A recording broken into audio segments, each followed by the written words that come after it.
చలపతి, ఏమైందే పిల్లవాడిని అలా కొడుతున్నావు? ప్రియమణి, చూడండి ఈడెంత పెద్ద మాటలు మాట్లాడుతున్నాడో. చలపతి, ఏమన్నాడేంటి? ప్రియమణి, బాగా చదువుకోరా, మంచి భార్య వస్తుంది, మంచి ఉద్యోగం వస్తుందంటే, మరి డాడీ బాగా చదువుకున్నా ఉద్యోగం చేస్తున్నా తాతర పెట్టే భార్య నువ్వు వచ్చావుగా అన్నాడు. చలపతి మనసులో వాడే ధైర్యంగా అనగలిగాడు, నేను భార్యకు ఎందుకు పనికిరాని సన్యాసినైపోయా. ఓ అమాయకుడిని ప్రేమించిన రమ్య రేపు ప్రేమికుల రోజు కానుకగా ఏమిస్తావు నాకు? గోపి, ఏమియ్యాలబ్బా?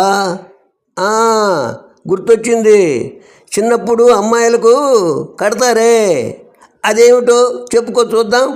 రమ్య, ఏమై ఉంటుందబ్బా? ఆలోచిస్తూ ఉంటుంది. గోపి, అది కూడా తెలియదా? సిగ్గుపిల్ల. రమ్య, పాడు, అందుకే నిన్ను అమాయకమొద్దు అంటారు. నాకు ఏం కావాలంటే గోల్డ్ రింగ్ కావాలి. గోపి, ఓ అదా, తప్పకుండా ఇస్తాను. దేని నుంచి పంపించమంటావు? సెల్ఫోన్ నుంచా, ల్యాండ్ ఫోన్ నుంచా అడిగాడు అమాయకంగా. పవిత్ర, ఏమండి, మీ పేరు నా చేతిలో పచ్చబొట్టు వేయించుకున్నాను. సుందరం, నేనంటే ఎంత ప్రేమ నీకు బంగారం. ఏం కావాలో చెప్పు, నీకోసం ఏమైనా చేస్తాను.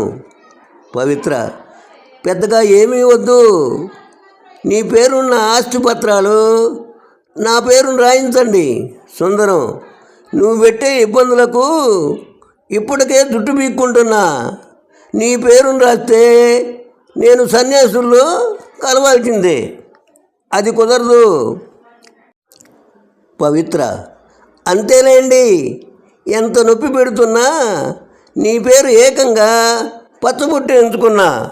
మీరు కాగితంపై నా పేరు రాయలేకపోతున్నారు. నేనంటే ప్రేమ లేదు మీకు.